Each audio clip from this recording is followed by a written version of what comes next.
Iniwan na ng ilang Kapuso stars ang kanilang sweet image para magpaka-daring at sexy.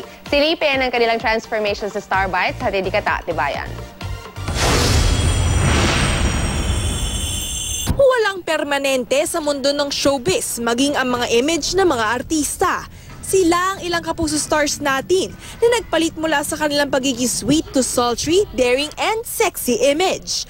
Ang sweet first princess ng Starstruck at first runner-up ng Binibining Pilipinas noong 2009 na si Rich Asuncion, makailang ulit nang nag-post sa ilang men's magazine.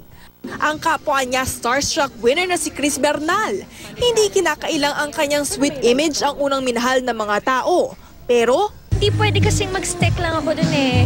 People should see that I'm maturing. People should see that I'm growing old too. Si Lovie Poe na nakilala sa kanyang pagganap bilang Crystal ng Bakekang, binirik na rin ang kanyang heroine image at nagpaka-daring sa kanyang roles bilang actress.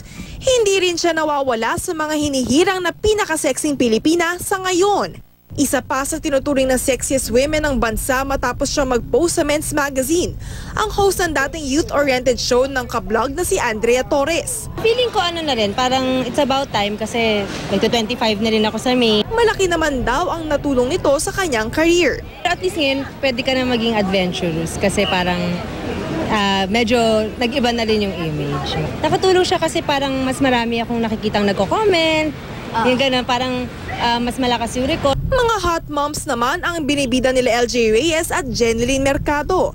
Hot na hot din ang mga bagong kasal na sila Heart at Iya sa ilang mga post nila sa mga men's magazine. Malayo mula sa kanilang mga sweet and innocent roles noon. Kata Tibayan, GMA News.